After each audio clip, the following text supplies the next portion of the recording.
Welcome to a Yakuza 0 100% trophy guide video. In this video we're going to talk about Kiryu's business and getting completion on it. So I'm going to link you directly to cyricz's guide with the business just so that you can get all the locations of the buildings that you need to buy in each district. So there's going to be 5 districts and there's going to be 5 kings of each district, and your aim really is to get 100% control of each district. You can get control by buying the buildings for a start, and you get some of them via friendships, i.e. the Sushi Gym friendship, the Sega friendships, and stuff like that. Essentially the business minigame is you buy the buildings and then you collect money basically from them.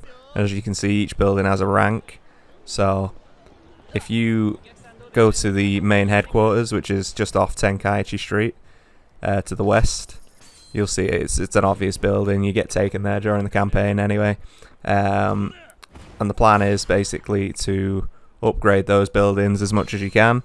You can only upgrade once per run, so basically you upgrade, you set them off to collect money, you go away for a bit, you do other stuff, you come back, the collection gets made, and then you can upgrade again.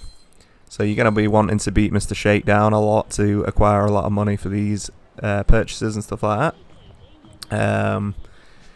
Essentially, there is no best way to do it, but I do it throughout the game if I were you, just to make it more palatable, because I spent a lot of time at the end just trying to get all these buildings up to S rank, and it isn't difficult in any way, but it's just boring. So if you can do it throughout the game and just keep going back and forth, that might be a more fun way of doing it. Other than that, there's not much really to say that isn't included in the guide. You know, you're buying the buildings, you're doing them up. There's fights as well, actually. Here we go. So the king of each area will challenge you. I don't know if it's at 50%, they'll probably talk to you. And then like 70%, 75%, something like that, they'll challenge you to some sort of fight, and the fight is generally mini games, so it might be karaoke, it might be Sega, it might be something else, so be prepared for that. If you do win those fights, you get an extra 10% boost onto your control area percentage, so definitely worth doing. Save it before that, because you know 10% is a big number in that sort of game, and it makes it quicker to finishing off the story itself. So you do get not weapons, a style, like a legendary style from doing this, so it's definitely worth doing. You get the Dragon of Dojima style. Basically, well, it's fighting in the original way I think that it was designed in the first one. You got his moveset for that, so it's like a really good moveset, but also you can increase his base attack stat, his base health stat infinitely, if you've got enough money to. So it's probably the best thing to do for the rest of the game. If you can get in there early, you can get decent sort of boosts and stuff to your stats, so it's definitely worth doing. So yeah, this also counts as I don't know if it's a sub story or a side story, but like the side story of it, you need it for the completion, finishing it, and it's a trophy as well, so if you're going for the 100% completion, you need to do it all anyway. There's no real special tricks to it.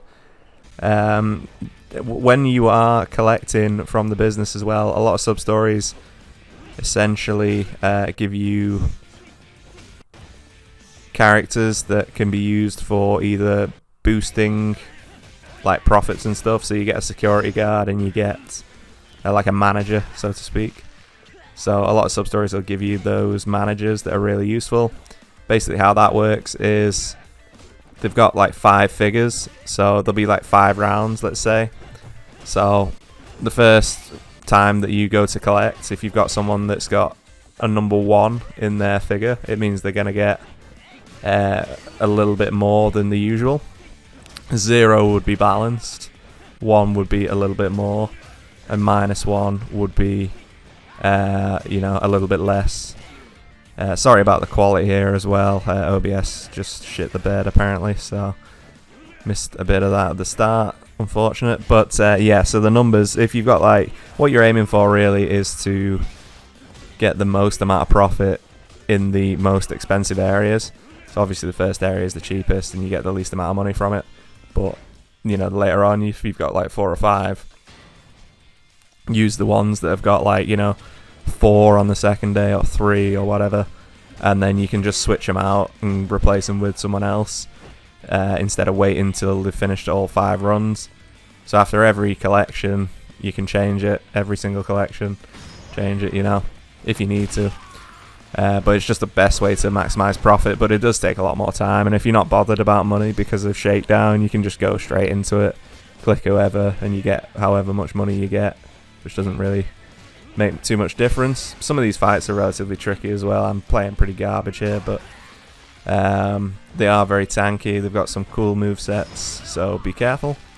The last fight itself is pretty rough, but yeah, that's basically it for business on Yakuza 0.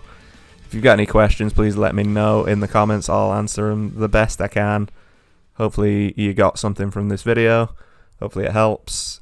If you enjoyed it, please like and subscribe, and if not, that's just the way it is. But yeah, please check out cyricz guides as well, because they are awesome and they will guide you really well. Linked in the description.